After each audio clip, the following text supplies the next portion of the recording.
الحمدللہ رب العالمین، الصلاۃ والسلام علی سید الانبیاء والمرسلین،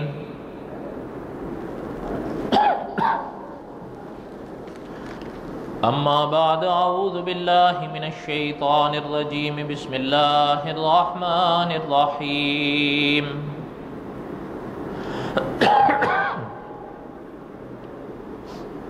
فَأَزَلَّهُمَا الشَّيْطَانُ عَنْهَا فَأَخْرَجَهُمَا مِمَّا كَانَا فِيهِ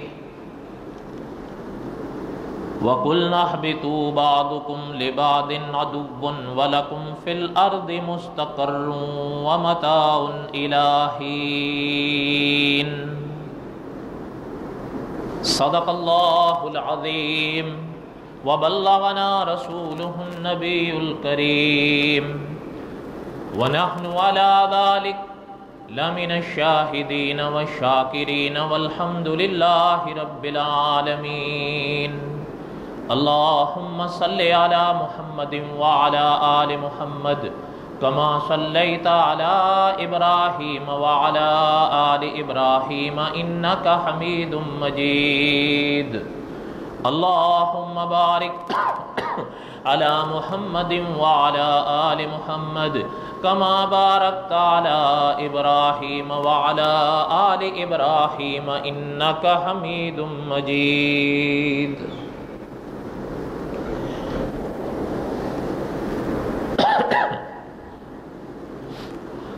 قصص الانبیاء،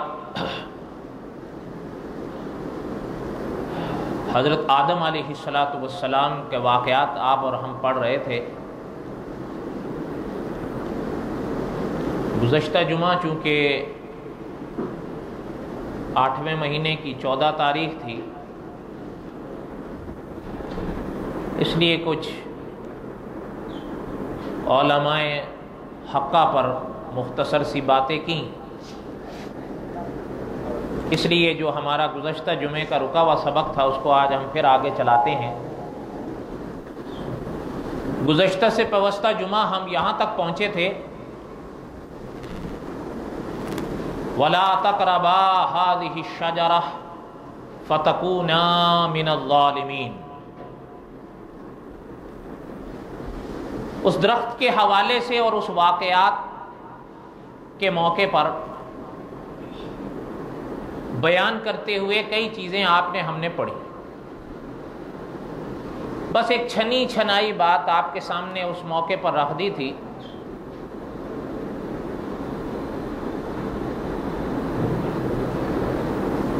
وَلَا تَقْرَبَا هَٰذِهِ الشَّجَرَةَ، جب اللہ تعالیٰ نے حضرت آدم علیہ السلام کو منع فرمایا اور حضرت حوا علیہ السلام کو بھی منع فرمایا کہ اس درخت کا پھل نہیں کھانا ہے، پاس ہی نہیں جانا ہے، کھانا تو دور کی بات رہ گئی۔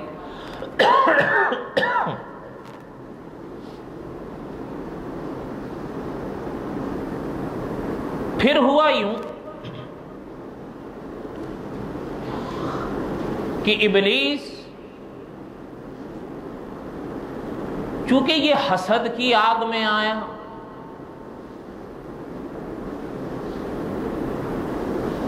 آپ نے شاید پڑھا ہو یا کہیں سنا ہو، علماء نے ان مواقع پر بڑی عجیب باتیں لکھی ہیں کہ آسمان کی دنیا ہو یا اس زمین کی، دونوں ٹھکانوں پر سب سے پہلے جو گناہ ظاہر ہوا ہے وہ حسد ہے۔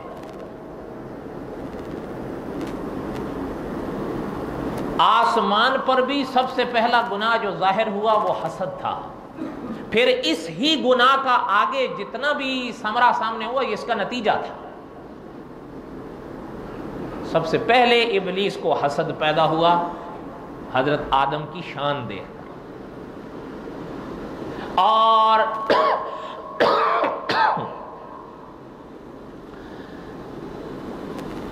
زمین پر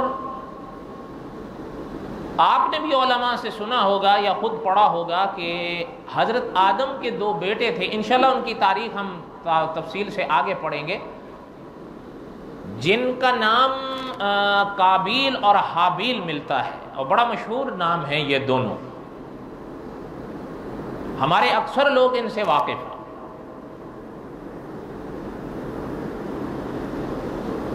اس موقع پر بھی اکابر نے فرمایا جو سب سے پہلا گناہ قابیل سے سامنے آیا وہ حسد تھا، بنیاد میں حسد تھا، آگے جو ہوا وہ اس کا نتیجہ تھا۔ آسمان کی دنیا میں ابلیس کو حسد پیدا ہوا حضرت آدم کی شان دیکھ کر، حضرت آدم کا مقام دیکھ کر۔ آپ غور فرمائیں نا کہ جو کلام پاک میں وہ کیا کہتا وہ آپ کو سنائی دیتا ہے کہ اپنا اس کے الفاظ جو قرآن پاک نے بیان فرمائے ہیں، انا خیر منہ، میں ان سے اچھا ہوں۔ اور اس نیچے کی دنیا میں بھی قابیل کو حسد پیدا ہوا حابیل سے۔ یہ عجیب بات ہے، میرے سنگ پیدا ہونے والی لڑکی ہر لحاظ سے میرے قابل ہے، میں خود ان کو نہ اپناؤں، ان کے حوالے کر دوں۔ حضرت آدم نے بڑا سمجھایا کہ بیٹا یہ اللہ تعالیٰ کا حکم ہے۔ کہنے لگا جی کمال کرتے ہیں، شادی میں نے کرنی ہے، اس میں اللہ کا کیا معاملہ ہے؟ انا للہ و انا الیہ راجعون۔ بہرحال خیر کہنے کا مقصد یہ تھا، یہ تو انشاءاللہ ہم آگے پڑھیں گے۔ عام طور پر ان مواقع پر علماء مفسرین نے لکھا ہے کہ دونوں ٹھکانوں پر سب سے پہلے جو گناہ ظاہر ہوا وہ حسد ہے۔ اس لیے آپ کے ہمارے ہاں محاورے ہوتے ہیں، پنجاب کے اپنے محاورے ہیں، ہند کے اپنے محاورے ہیں، فارس کے اپنے محاورے ہیں، عرب کے اپنے محاورے ہیں۔ بڑے عجیب و غریب، عرب کا ایک محاورہ ہے الحسود لا یسود، کہ حاسد کو کچھ حاصل نہیں ہوتا، وہ خود ہی جلتا رہتا ہے، الحسود لا یسود۔ اور یہ سچی بات ہے، جلن ہوتی ہے۔ اور یہ بھی آپ ذرا اس بات کو سمجھیے گا کہ حسد کہتے کس کو ہیں؟ حسد یہ ہے کہ میں جلوں، مجھے نہیں ملا اس کو مل گیا، اس کو کیوں مل گیا، اب اس سے چھنے، جل رہا ہے، بھڑک رہا ہے۔ اچھا اس کی بھی آگے تفصیل ہے کہ ایک تو یہ ہے کہ میں جل گیا یہاں تک کہ مجھے نہیں ملا، اس کو کیوں ملا۔ دوسری یہ ہے کہ ملنے پر مجھے تو نہیں ملا لیکن میں چاہتا ہوں کہ اس سے بھی چھن جائے، یہ بھی ایک درجہ ہے۔ لیکن خیر میرا کہنے کا مقصد یہ تھا کہ انسان جل جائے دوسرے کی نعمتوں کو دیکھ کر، دوسرے کی خوشیوں کو دیکھ کر۔ اچھا ایک اور ہے، یاد رکھیے گا کہ آپ اور ہم اپنے کسی بھائی کا اچھا گھر دیکھتے ہیں، ان کی اچھی اولاد دیکھتے ہیں، ان کی دولت دیکھتے ہیں، ان کی عزت دیکھتے ہیں، تو ہم کہیں کہ اللہ تعالیٰ آپ ان کو اور مزید نصیب فرمائیں اور ہمیں بھی نصیب فرمائیں، آپ کے لیے کوئی مشکل ہے، یہ جائز ہے، یہ حسد نہیں ہے۔ حسد تو یہ ہے کہ میں جل رہا ہوں، بھن رہا ہوں، لیکن جائز یہ ہے کہ دوسرے کی عزت نعمت دولت دیکھ کر، گھر اچھے گاڑیاں دیکھ کر خوش ہو رہا ہوں اور کہہ رہا ہوں کہ اللہ تعالیٰ ان کو مزید نصیب فرمائے اور اللہ مجھے بھی نصیب فرما کہ تیرے لیے کوئی مشکل ہے، یہ جائز۔ بات سمجھ آئی؟ بھائی یہ خلاصہ ہے موٹا سا۔ خیر کہنے کا مقصد یہ تھا کہ اکابر نے فرمایا کہ ان دونوں ٹھکانوں پر سب سے پہلے جو گناہ ظاہر ہوا وہ حسد تھا۔ وہاں پر ابلیس سے ہوا اور یہاں پر قابیل سے۔ قابیل کی کہانی ہم آگے پڑھیں گے انشاءاللہ جب پہنچیں گے وہاں پر، ابھی تو لمبا سفر ہے۔ ہوا یوں کہ ابلیس اس تاڑ میں تھا کہ مجھے کوئی موقع ملے۔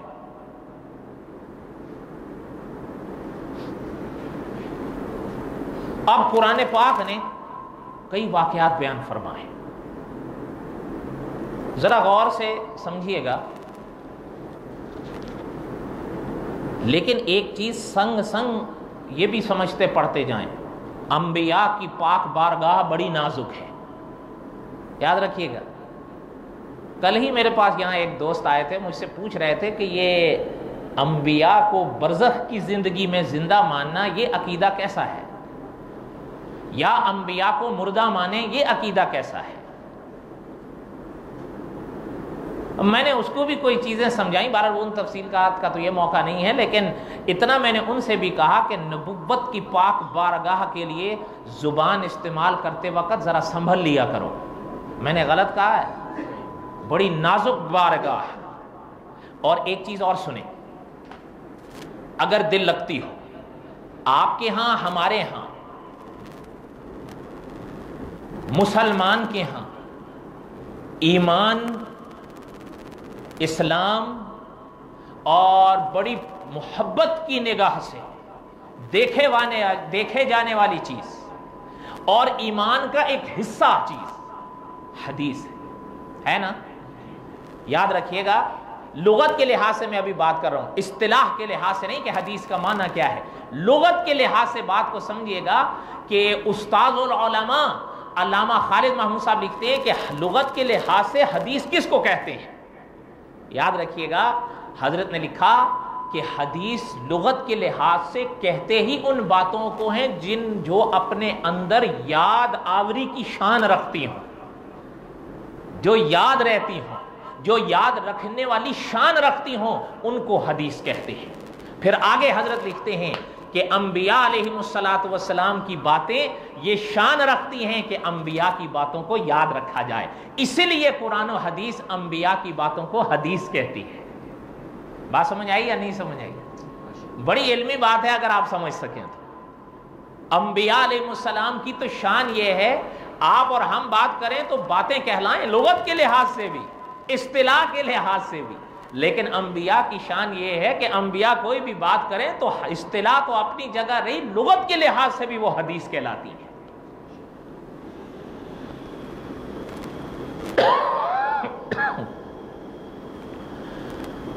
قرآن پاک میں اللہ تعالیٰ نے ارشاد فرمایا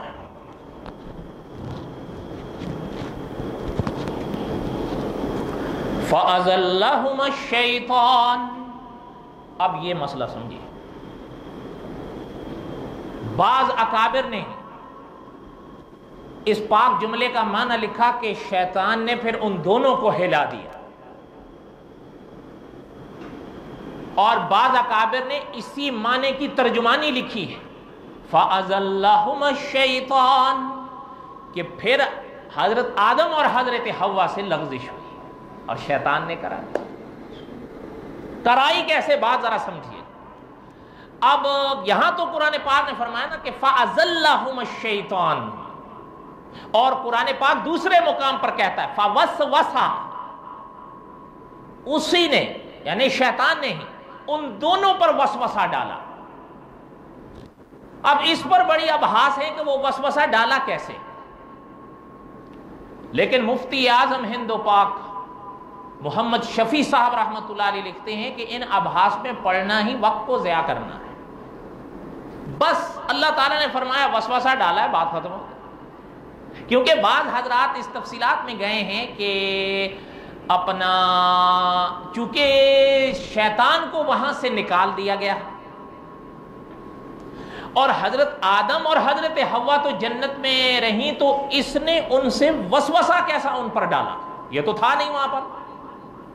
اب بعض یوں فرماتے ہیں کہ یہ اصل میں جنت میں تو داخل ہو نہیں سکتا تھا، جنت کے باہر ہی کھڑا ہو جاتا تھا اور وہاں سے اشارے کرتا تھا اور کنایے کرتا تھا، اور بعض یوں فرماتے ہیں کہ اپنا یعنی وہ داخل تو ہوا جنت میں لیکن دو صورتیں اختیار کی۔ پرانی کتابیں پڑھیں، ان پرانی کتابوں میں اہل کتاب کے حوالے سے یہ چیز ملتی ہے کہ سانپ کے منہ میں بیٹھ کر اس کے اندر داخل ہوا اور پھر ان سے گفتگو کی۔ بعض علماء یوں فرماتے ہیں کہ شیطان جو ہے وہ سانپ کے منہ میں تو بیٹھ کر نہیں گیا، لیکن اپنی ظاہری صورت کو اس نے سانپ جیسا بنا دیا۔ اچھا خیر، اس میں کوئی تعجب کی بات نہیں ہے، یہ تو ہم نے ابتدا میں بھی پڑھا تھا کہ یہ جن ہے، کیا ہے؟ جن ہے، اور یہ آپ اور ہم بھی مانتے ہیں، اور علماء نے بھی لکھا ہے کہ جنات کو اللہ تعالیٰ نے کچھ ایسی طاقتیں دی ہیں اپنی حکمت سے، قدرت سے، جو ابن آدم کو نہیں بخشی۔ آپ اور ہم چاہیں تو اپنی صورتیں بدل لیں جب چاہیں، نہیں ہاں، لیکن ان کے اندر اللہ تعالیٰ نے یہ چیز رکھی ہے کہ وہ چاہیں تو اپنی ظاہری صورت کو بدل دیں۔ یہ الگ بات ہے کہ بڑی علمی ابحاث ہیں کہ آیا اس کی کوئی حد بھی ہے یا وہ جتنی چاہیں صورتیں بنا لیں. تو بعض علماء اس طرف گئے ہیں کہ آبادی کے علاقوں میں 5 ایسی صورتیں ہیں کہ وہ اختیار کر سکتے ہیں. ان 5 میں سے کوئی ایک بھی صورت اختیار کر لیں تو وہ اپنا سکتے ہیں. 6 کا اختیار اللہ تعالیٰ نے ان کو نہیں دیا. بعض نے یہ تحقیق پیش کی. بہرحال میرے خیال میں ان تفصیلات کا تو یہ موقع نہیں ہے. اور ہمارے اپنا قاری عبدالحی عابد صاحب رحمۃ اللہ علیہ فرمایا کرتے تھے، اور اس بات کو سبق کے طور پر اپنے گرہ سے باندھ لو، جنات کے بارے میں باتیں نہیں کیا کرو. یہ یاد رکھنا، وہ اگر کبھی چھڑ گئے نا تو آپ کو چھیڑ دیں گے. آپ اور ہم ان کے بارے میں باتیں کریں ان کو غصہ آ جاتا ہے، اور اگر ان کو میں سے کسی کا سر پھر گیا تو آپ کو ہمیں پھرا ڈالے گا وہ. اس لیے حضرت باقاعدگی سے فرمایا کرتے تھے. ہمارے اصل میں ایک دوست تھے، ان کو بڑا شوق ہوتا تھا ان کے بارے میں کہ یہ کیا کھاتے ہیں، یہ کیسے سوتے ہیں، ان کی نسل کیسے چلتی ہے، یہ کیسے چلے تھے، یہ کیا کرتے ہیں، اب ان کا حکم کیا ہے، اور قیامت کے بعد یہ کہاں جائیں گے. تو ہم اس مجلس میں موجود تھے جب اس نے حضرت سے یہ سوالات کیے، تو ان میں سے کئی کے جوابات حضرت نے دیے، لیکن ساتھ میں پھر حضرت نے یہ نصیحت فرمائی کہ ان کے بارے میں کھود کرید مت کیا کرو، ان کو غصہ آ جاتا ہے. اگر کبھی ان میں سے کسی کا غصہ بڑھ گیا نا تو تمہیں بڑھا ڈالے گا وہ. اس لیے آپ بھی یہ چیز ذہن میں رکھیں. اس لیے میرے کہنے کا مقصد یہ تھا کہ اکابر نے یہ تفصیلات 12 کتابوں میں لکھی ہیں، لیکن ایک موٹی سی بات ذہن میں رکھ لیں جو علماء دیوبند نے لکھا ہے کہ یہ کوئی ضروری نہیں ہے کہ وہ سامنے ہی آ کر وسوسہ ڈالے، وہ دور سے بھی وسوسہ ڈال سکتا ہے. اور جہاں یہ تفصیلات کتابوں میں ملتی ہیں وہاں یہ بھی ملتی ہیں کہ اس نے دور سے ہی وسوسہ ڈالا. وسوسہ ڈالا کیا؟ پہلے یہ ایک موٹی سی بات باندھ، بس وسوسہ ڈالا، بات ختم ہو گئی. اب وسوسہ یہ ڈالا کیا؟ قرآن پاک میں سورت اعراف میں اللہ تعالیٰ نے تفصیلات بیان فرمائی ہیں. حضرت حوا سے کہا اس نے، حضرت آدم سے کہا اس نے کہ آپ لوگوں کو پتہ ہے اللہ تعالیٰ نے یہ جو وَلَا تَقْرَبَا هَٰذِهِ الشَّجَرَةَ فَتَكُونَا مِنَ الظَّالِمِينَ یہ جو حکم فرمایا ہے آپ لوگوں کو کیوں منع کیا اس درخت کے پاس جانے سے؟ اس نے کہا ایک بات تو یہ ہے کہ یہ درخت جو ہے نا جس سے منع کیا گیا ہے یہ خلد کا درخت ہے، ہمیشگی کا درخت ہے. اس کو کھا لو گے پھر ہمیشہ رہو، فرشتے بن جاؤ گے، اسی جنت میں رہو گے آرام سے سکون سے جیسے رہ رہے. بات سمجھ آ رہی ہے نہیں آ رہی؟ وہ سن رہے ہیں، لیکن ایک بات ساتھ ساتھ میں پڑھتے اور سنتے چلی جائیے. مفسر قرآن مولانا سواتی رحمۃ اللہ علیہ نے بڑی عجیب بات فرمائی ہے. حضرت فرماتے تھے یاد رکھنا یہ گفتگو وہ ان سے کر رہا تھا، لیکن حضرت آدم اور حضرت حوا ایسے تھے جیسے معصوم بچے ہوتے ہیں. ان کو کیا تھا کہ یہ کیا ہے، وہ سن رہے. اگلی بات سنیں.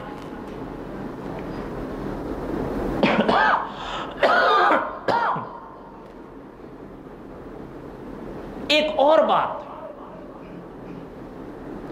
جو اس نے کہی،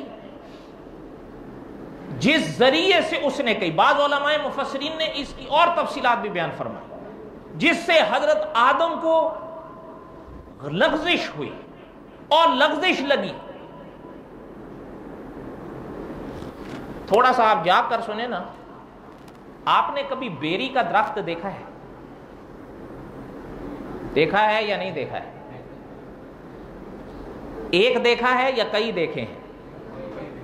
آپ کا اور ہمارا جو ملک ہے اس میں بیری کے جو درخت ہیں وہ صرف ایک ہی جگہ پر ایک ہے یا پورے ملک میں سینکڑوں ہوں گے؟ ایسا ہی ہے نا؟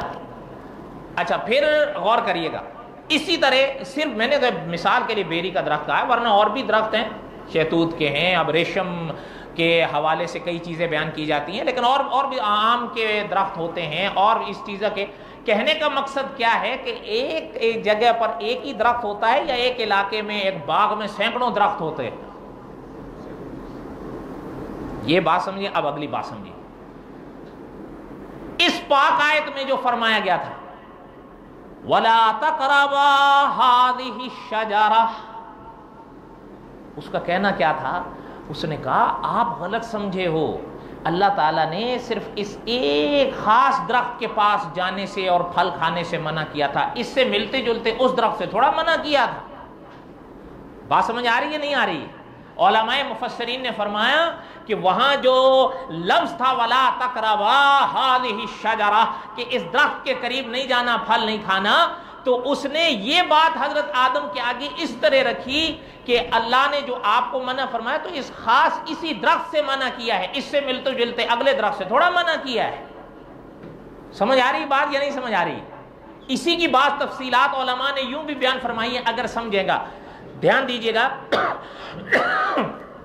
صحابہ فرماتے ہیں، علماء نے لکھا آپ صلی اللہ علیہ وسلم تشریف فرما تھے، ایک ہاتھ میں سونا پکڑا اور ایک ہاتھ میں ریشم پکڑا، اور میری طرف دیکھیے گا، حضور نے یوں فرمایا یہ سونا یہ ریشم حرام ہے۔ ایک ہاتھ میں حضور صلی اللہ علیہ وسلم نے سونا پکڑا اور ایک ہاتھ میں حضور صلی اللہ علیہ وسلم نے ریشم پکڑا، اور یوں ارشاد فرمایا کہ یہ سونا یہ ریشم حرام ہے۔ کیا میں آپ سے پوچھتا ہوں، علماء نے بھی سوال کیا ہے، کیا صرف وہی سونا وہی ریشم مرد کے لیے حرام تھا جو حضور کے ہاتھ میں تھا، یا سارا؟ مل کے بولو۔ اچھا، وہ صرف حضور علیہ السلام کے زمانے تک تھا یا قیامت تک ہے؟ بات سمجھ آ رہی ہے نہیں؟ حالانکہ حدیث پاک کے الفاظ آپ دیکھیں تو وہاں آپ کو سمجھ میں آئے گا، آپ صلی اللہ علیہ وسلم نے فرمایا یہ سونا یہ ریشم حرام ہے۔ کیا اس کا کوئی یہ معنی لے سکتا ہے کہ صرف وہی سونا وہی ریشم حرام تھا جو حضور کے ہاتھ میں تھا؟ نہیں، اس کا معنی یہ ہے کہ ہر سونا ہر ریشم حرام ہے۔ اب لفظ یہ تھا کہ اس درخت کے قریب نہیں جانا، اس نے یہ کہہ کے حضرت آدم کو دھوکہ دیا کہ اللہ تعالیٰ نے آپ کو اس درخت کے پاس صرف جانے سے منع کیا تھا، اس کے پاس تھوڑا جانے سے منع کیا تھا۔ بات سمجھ آئی یا نہیں سمجھ آئی؟ ایک بات۔ دوسری بات علماء مفسرین نے ایک اور لکھی، بچے ہونا چھوٹے ہیں، ان کے لیے ماں کے دودھ کا حکم ہے الا کوئی مجبوری ہو۔ کتنی مدت تک؟ کتنی مدت تک؟ جواب دو آ گئے ہیں آپ کی طرف سے، دونوں اپنی اپنی جگہ ٹھیک ہیں۔ جو پہلے جنہوں نے بتایا ہے وہ بھی، اور جو دوسرا کی جنہوں نے بتایا ہے وہ آخری ہے۔ امام اعظم ابو حنیفہ رحمۃ اللہ علیہ کے نزدیک وہ کیا ہے؟ وہ آخری ہے۔ اور بولو نا، وہ کیا ہے؟ آخری ہے۔ جیسے مثال کے طور پر ابھی آپ اور ہم جمعے کی نماز ادا کریں گے نا انشاءاللہ، آدھا گھنٹہ پہلے جمعے کا وقت شروع ہوا ہے، شروع ہوتے ہی ختم رہے گا نا؟ عصر کے وقت کے شروع ہونے تک رہے گا یا نہیں رہے گا؟ اچھا، اب میں آپ سے پوچھتا ہوں کہ یعنی اسی کے حوالے سے اس بات کو سمجھیے کہ جو دودھ کی مدت، وہ جو ان صاحب نے بتائی، امام صاحب رحمۃ اللہ علیہ کے نزدیک وہ آخری کنارے آخری مدت ہے۔ اب اس بحث میں مت پڑے۔ البتہ اکابر نے فرمایا کہ جس دودھ کی میعاد کو اللہ تعالیٰ نے بیان فرما دیا، علماء نے لکھ دیا کلام پاک اور احادیث کی روشنی میں، بچے کے لیے اسی مدت میں وہ دودھ مفید ہوتا ہے، حتیٰ کہ ایک وقت ایسے آتا ہے جس مدت میں کلام پاک اور احادیث طیبہ میں منع کیا گیا بچے کو وہ دودھ پلانا، اگر کوئی شخص یا اس مدت کو بیان نہیں فرمایا گیا اور اکابر نے منع کیا کلام پاک اور احادیث کی روشنی میں کہ اب اس کے بعد دودھ مت پلاؤ، اگر کوئی اس کے بعد بھی پلاتا ہے، بعض علماء نے یہاں تک بھی لکھا ہے کہ وہ دودھ جو اس میعاد کے بعد پلایا جائے تو کبھی کبھی کچھ بچوں کے لیے اتنا نقصان دہ ہو سکتا ہے کہ اس کا دماغ بھی جل سکتا ہے۔ پتہ چلتا ہے ایک چیز ایک وقت تک مفید ہے، دوسرے وقت میں مضر ہو گئی ہے یا نہیں؟ اچھا، اب میں ذرا پوچھتا ہوں، آپ کے ہاں، میں مثالی بات کر رہا ہوں، آپ کے ہاں میرے ہاں ایک بچہ ہو، اور بچہ مثال کے طور پر 2 سال کا ہو، 1.5 سال کا ہو، آپ اور ہمارے ہاں وہ ماں کا دودھ پیتا ہے، پینا چاہیے یا نہیں؟ اچھا، وہ بچہ ہو گیا 5 سال کا، آپ اور ہم سے وہ اس کو دودھ پر ہی رکھ دیں کہ چلو ماں کا آپ نہیں پی سکتے ہو، فریش ملک پیو اور کچھ مت کھانا، یہ اس کے لیے مفید ہے؟ نہیں۔ اب جیسے جیسے اس کی عمر بڑھے گی اس کی غذا بدلے گی۔ اب یہی چیز اس نے حضرت آدم کے آگے رکھی کہ جب آپ پیدا ہوئے تھے اس وقت آپ کی تخلیق کے پہلے مراحل اور ابتدائی مرحلے تھے، اللہ تعالیٰ نے آپ کو اس لیے منع فرمایا تھا، لیکن اب تو آپ آگے بڑھ چکے ہیں، آپ کی عمر بڑھ چکی ہے، آپ بڑے ہو چکے ہیں، پہ وہ ممانعت ابتدائی دور کے لیے تھی، اب وہ ممانعت نہیں رہی ہے، اب آپ کھا سکتے ہو۔ بات سمجھ آ رہی ہے یا نہیں سمجھ آ رہی؟ حضرت آدم سن رہے ہیں، حضرت حوا سن رہی ہیں۔ ایک بات سنیے گا، جن کے من صاف ہوتے ہیں نا، وہ عام طور پر دوسرے کو بھی من صاف مانتے ہیں۔ وہ سوچتے ہیں یار کیسے ہو سکتا ہے سامنے والا ہمیں دھوکہ دے، اور خاص کر اگر سامنے والا خدا کے نام کی قسمیں کھانا شروع کر دے، پھر آپ اور ہم بھی دھوکہ کھا جائیں گے، ہم بھی اور آپ بھی دھوکہ کھا جائیں گے، بلکہ آپ حیران ہوں گے۔ امام ابن کثیر رحمۃ اللہ علیہ نے اہل علم کا فرمان لکھا ہے کہ جب بھی کسی شخص نے خدا کے نام کی قسمیں کھا کر ہم سے باتیں کی، ہم دھوکہ کھا گئے۔ یہ بات میں آپ سے کیوں کہہ رہا ہوں؟ جہاں اس طرح اس نے حضرت آدم کے آگے اور حضرت حوا کے آگے یہ باتیں رکھی، وہاں قرآن کہتا ہے وَقَاسَمَهُمَا، قسمیں کھا رہا ہے حضرت آدم کے آگے، حضرت حوا کے آگے، وَقَاسَمَهُمَا، قسمیں کھا کھا کے کہہ رہا ہے کہ آدم میں آپ کا خیر خواہ ہوں۔ کیا ہوں؟ میں آپ کا خیر خواہ ہوں۔ اور یہ نہیں صرف کہہ رہا کہ صرف قسمیں کھا، صرف یہ کہہ رہا ہے کہ میں نہیں، قسمیں کھا کھا کر حضرت آدم کو یہ یقین دلا رہا ہے کہ میں تو آپ کا خیر خواہ ہوں، میں تو چاہتا ہوں آپ جنت میں رہو، میں تو چاہتا ہوں آپ ہمیشہ سکھی رہو، میں تو چاہتا ہوں ہمیشہ خوش رہو، میں تو چاہتا ہوں کبھی موت نام کی شے آپ کے پاس بھٹکے نہیں۔ وَقَاسَمَهُمَا، قسم کھا کے کہہ رہا ہوں کہ میں سچ ہوں۔ اور آگے کہتا ہے اِنِّي لَكُمَا لَمِنَ النَّاصِحِينَ، میں تو آپ کا خیر خواہ ہوں۔ سمجھ رہے ہیں بات؟ جب یہ حضرت آدم نے سنا اور یہ باتیں حضرت حوا نے سنی، فَأَزَلَّهُمَا الشَّيْطَانُ، اب ہلے، ایسے نہیں کہ ایسے ہی چلے گئے کھا لیا، نہیں، اب ہلے۔ اور سورۃ طٰہٰ میں 16ویں پارے میں سورۃ طٰہٰ آتی ہے، سورۃ طٰہٰ کی آیت نمبر 115 ہے، اس میں جو لفظ اللہ تعالیٰ نے ارشاد فرمایا ہے فَنَسِیَ کا، اس کی تفسیر میں پہلے پارے کے موقع پر مفتی اعظم ہند و پاک محمد شفیع صاحب رحمۃ اللہ علیہ لکھتے ہیں کہ یہ پاک لفظ اس بات کا احتمال دے رہا ہے کہ حضرت آدم کو وہ نہیں اس وقت یاد نہ رہی۔ اور آپ حیران ہوں گے، علماء مفسرین نے لکھا ہے کہ جب ہوا نا یہ، تو حضرت آدم جب بھاگے، اس کی کچھ تفصیل میں آگے بیان کرتا ہوں، حضرت آدم جب بھاگے تو اللہ تعالیٰ نے فرمایا آدم مجھ سے بھاگ رہے ہو، کہاں بھاگے ہوگے؟ تو حضرت آدم نے فرمایا اللہ میں آپ سے کہاں بھاگ سکتا ہوں، مجھے تو شرم آ رہی ہے۔ لیکن اگلی بات بھی سنیں کہ اللہ تعالیٰ نے فرمایا، علماء مفسرین لکھتے ہیں کہ اللہ تعالیٰ نے فرمایا آدم ہم نے منع فرمایا تھا کہ وَلَا تَقْرَبَا هَٰذِهِ الشَّجَرَةَ فَتَكُونَا مِنَ الظَّالِمِينَ، لیکن پھر بھی چلے گئے۔ تو حضرت آدم علیہ السلام کا جواب علماء مفسرین نے لکھا ہے کہ حضرت آدم نے فرمایا اللہ میں یہ بات سمجھ اور مان نہ پایا کہ کوئی تیرے نام کی قسمیں کھا کے بھی جھوٹ بول سکتا ہے۔ آپ اور ہم تو جھوٹی قسمیں نہیں کھاتے ہیں نا؟ بالکل ہنس رہے ہو آپ لوگ، لگتا ہے کوئی گڑبڑ ہے، بچا کرو۔ بلکہ اکابر یوں بھی فرماتے ہیں جھوٹی قسم تو دور کی بات ہے، بات بات پر بھی قسمیں نہیں کھایا کرو۔ یاد رکھیے، بات بات پہ بھی قسمیں نہیں کھایا کرو، چاہے وہ بات سچی بھی ہو، احتیاط کرو۔ اور جو جھوٹ ہے اس پہ تو بالکل نہیں کھاؤ۔ اور اگر خدا نہ کرے کبھی کسی نام کی قسم کھانی پڑے تو سوائے اللہ پاک کے نام کی کسی اور کے نام کی قسم جائز نہیں ہے۔ سمجھ آئی یا نہیں آئی؟ بلکہ آپ اور ہم تو ہر موقع پر قرآن اٹھا لیتے ہیں، بعض علماء نے یہاں تک بھی لکھا ہے کہ قرآن پاک کی قسم کھانے سے بھی بعض اکابر نے منع کیا ہے۔ سمجھ آ رہی بات یا نہیں آ رہی؟ اور آپ تو شاید مانو گے نہیں، خدا کے نام کے سوا کسی اور کے نام کھانے کو یہ حدیث میں شرک فرمایا گیا۔ ہمارے ہاں تو خیر شرک ایک معمولی شے ہے، کیا فرق پڑتا ہے؟ بلکہ آج کل تو آپ نے پڑھا نہیں ہے کہ کئی لکھتے ہیں، کہتے ہیں حضور علیہ السلام کی امت سے کبھی شرک ہو ہی نہیں سکتا۔ اور اس پر حدیث بھی لکھتے ہیں. اچھا، کیا ان محدثین نے اس حدیث کا یہی معنی لکھا ہے کہ قیامت تک جو بھی حضور کا امتی ہے وہ شرک نہیں کر سکتا؟ یہ آج کل کے نئے مجتہد. تو دعا کرو اللہ تعالیٰ آئندہ خیر کرے.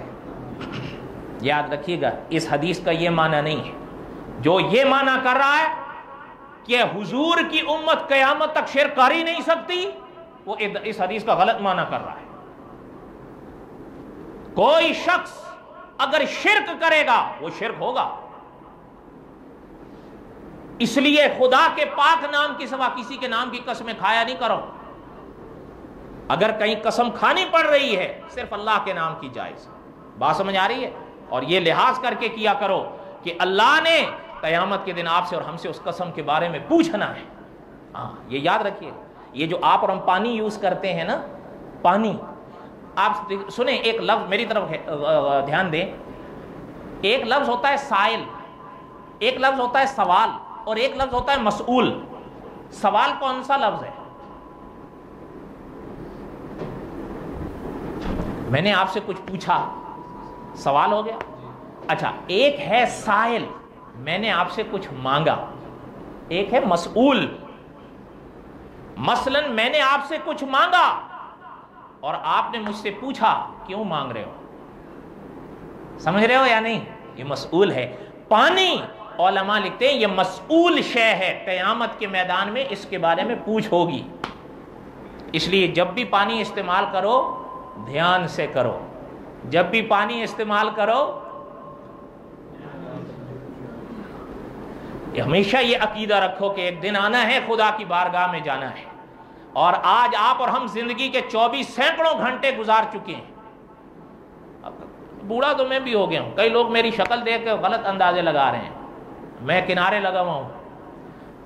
جو آپ کے اور میری عمر کے یہاں بابے بیٹھے ہیں نا، میں ان سے کہہ رہا ہوں آپ جو ینگ جنریشن ہے وہ تو کہتے ہیں جی ابھی تو جوان ہے.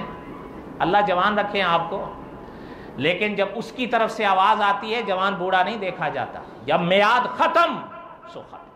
اس لیے یہ بات ہمیشہ ذہن میں رکھنا، زندگی میں اللہ نے جو ایک سیکنڈ بھی دیا ہے، اگر قیامت کے دن اس کے بارے میں پوچھا گیا، اور حدیث بھی سامنے رکھنا کہ اگر یہ پوچھا گیا کہ یہ کام کیوں کیا تو سمجھ لو کہ گئے. اس لیے اب وہ حضرت آدم علیہ السلام فرمانے لگے اللہ میں نہیں یہ چیز سمجھ سکتا، کوئی تیرے نام کی بھی جھوٹی قسمیں کھا سکتا. اس لیے یہ بات ذہن میں رکھیں کہ حضرت آدم علیہ السلام سے لغزش ہوئی، گناہ.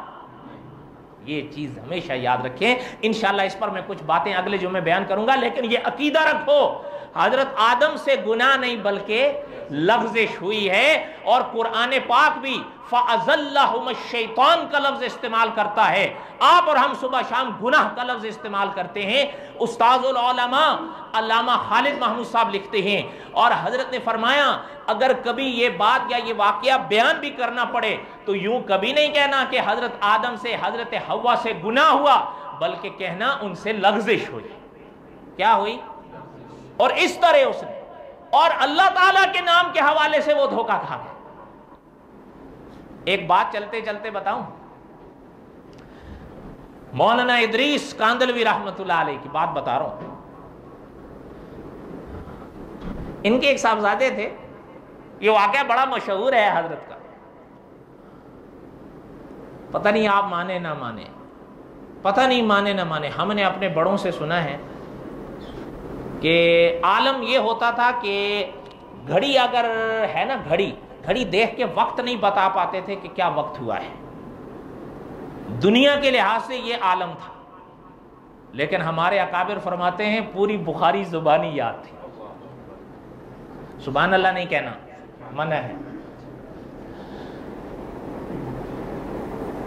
ان کے پاس بیٹا ایک آتا تھا تقریباً ہر روز. چھوٹا تھا وہ بھی، نادانی کا وقت ہوتا ہے.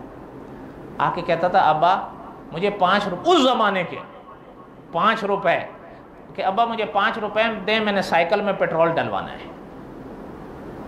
کس میں پیٹرول ڈلوانا ہے؟ حضرت نکال کے دے دیتے.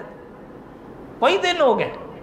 ایک دن کوئی صاحب مولانا ادریس کاندلوی رحمۃ اللہ علیہ سے ملنے آئے. حقیقت ہے میں جھوٹ نہیں بول رہا ہوں, میں نے حضرت کی قبر کی زیارت کی ہے. آج بھی آپ کھڑے ہو کر دیکھ لو, حضرت کی قبر پہ نور برستا ہے.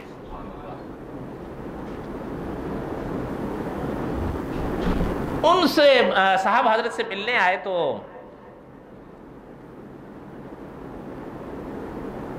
وہ بیٹھے ہوئے تھے, حضرت سے گفتگو کر رہے تھے. تو یہ صاحب آئے, بیٹے ان کے, تو کہنے لگے کہ ابا 5 روپے دیں مجھے سائیکل میں پیٹرول ڈالوانے. وہ لے کے چلا گیا.